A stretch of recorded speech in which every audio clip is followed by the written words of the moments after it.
This week on NBC5 In Depth, a message from businesses in the Northeast Kingdom. Generally speaking, everything's open. Come on up, enjoy the fall.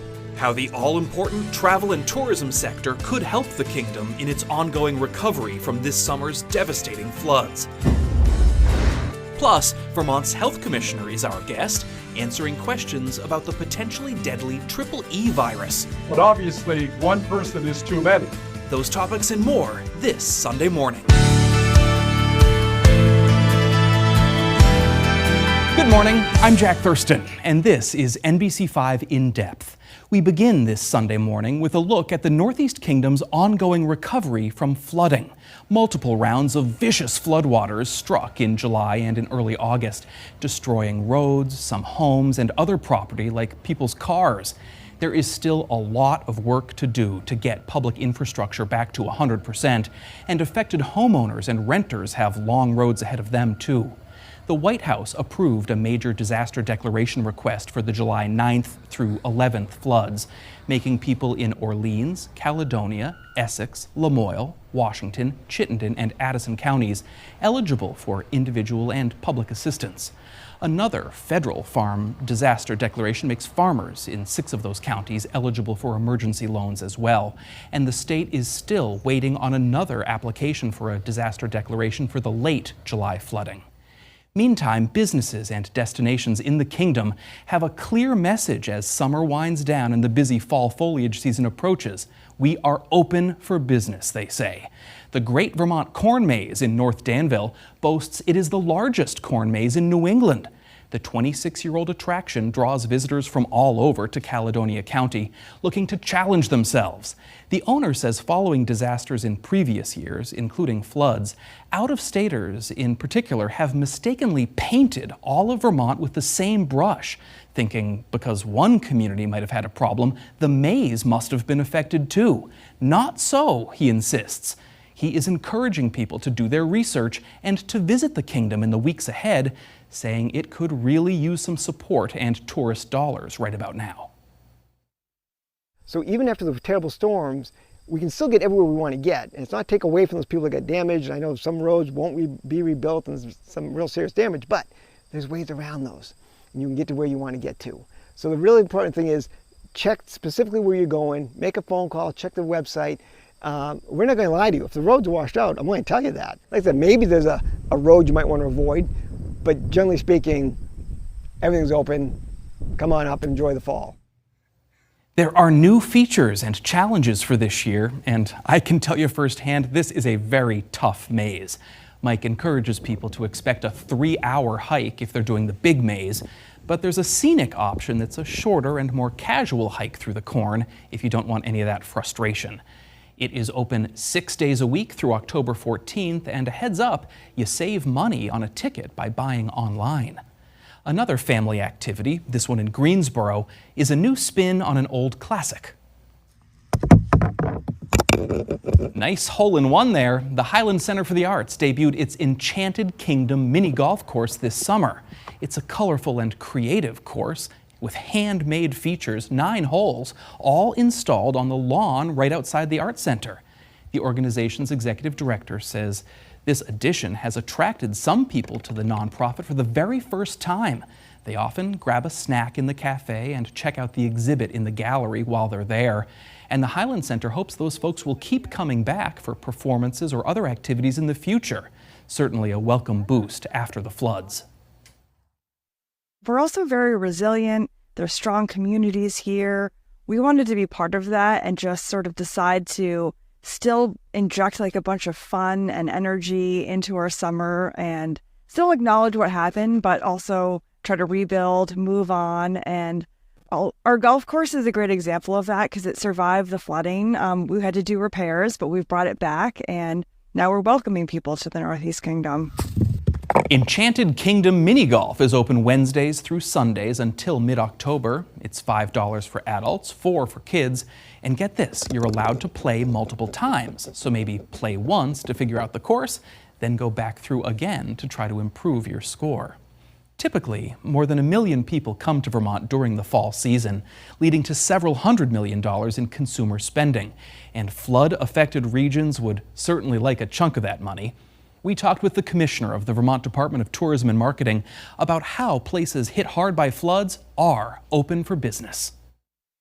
There are areas of the state that were affected more severely than others, and they are missing a few tourists, but we've really made it a real focus of us to make sure that folks know that we're very much open for business, and that, you know, it takes visitors coming back to areas like the Northeast Kingdom when they've suffered some severe weather to really make sure that we're injecting that visitor spending into the economy. So, you know, numbers have been a little bit down, but things are looking up for fall. All the data we have on pacing from accommodations shows that it should be a fairly strong fall. And that's going to be really good news to some of our areas that were more affected with this summer severe weather than other areas. How do we combat perception and communicate that, yes, this town was badly affected, but they've recovered, and 8 miles away, they are totally fine. They're open for business. How do we convince people of that? Well, I think it's really important that we recognize that folks do see news reports when there have been severe weather, but that right away we are reinforcing that that community has reopened, that they are ready for business, and there's many parts of the state that have not been affected.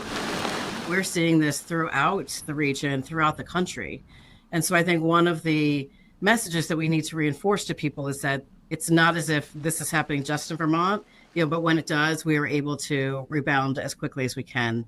And there's lots of areas of the state that were not affected at all. You had a very similar challenge in 2023, of course, following the flooding that year. How did you successfully message that we were open for business last year?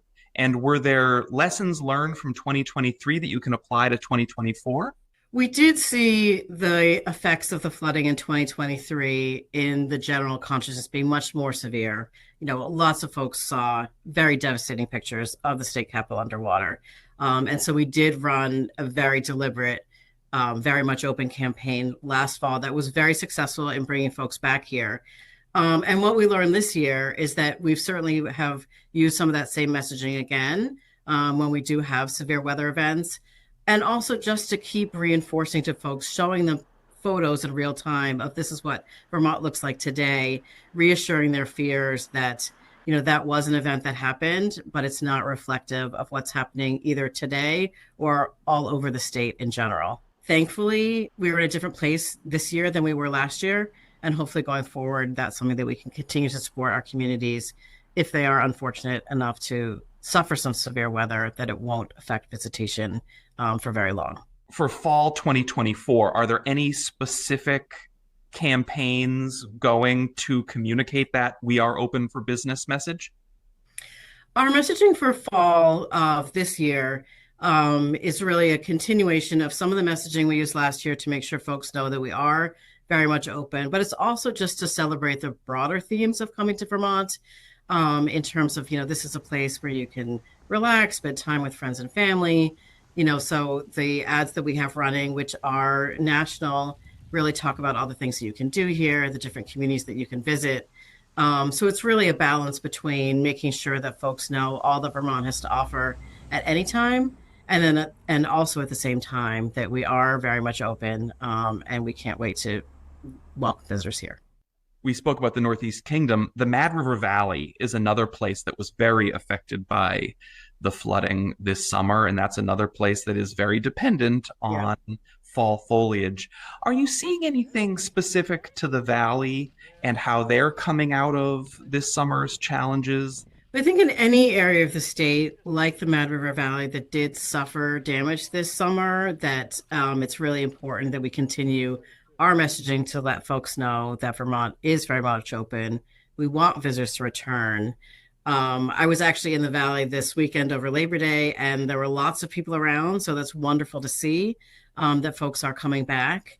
And I think it's just a concerted effort by all of us to make sure that folks know that, you know, we're so happy to welcome them back. and that when there are weather events, that the effects physically are quite limited, and so travel's only affected for a very small number of days, and that the rest of the season is it's just a wonderful time to come visit. There's so much of the season left for folks to come visit to places like the Mad River Valley or anywhere else in Vermont, who really depends on visitors to support our local businesses and our local economies. The buy local message has been really successful with consumers when it comes to agriculture and retail boutique type businesses. I wonder if travel local is a message that also is connecting with people. I'll use myself as an example. I wanted to be a small part of helping the Northeast Kingdom recover from the flooding. So I took a day trip up to the Northeast Kingdom recently. I went to the corn maze in North Danville. I bought lunch. I know it's not a huge expenditure, but it's something.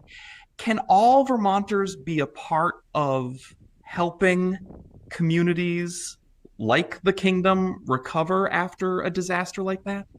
I would say that there's a real opportunity for all residents of Vermont when sometimes we feel helpless when we see, the suffering that some communities have had to go through, but knowing that we can be part of the recovery if it's not just helping a neighbor mucking out a basement, but yes, just visiting a community and, enjoying the day there, visiting the local businesses makes a huge difference.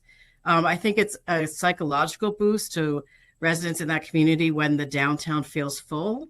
And it's also an economic boost when folks can decide. And I would say the next couple of weeks is a wonderful time to visit Vermont.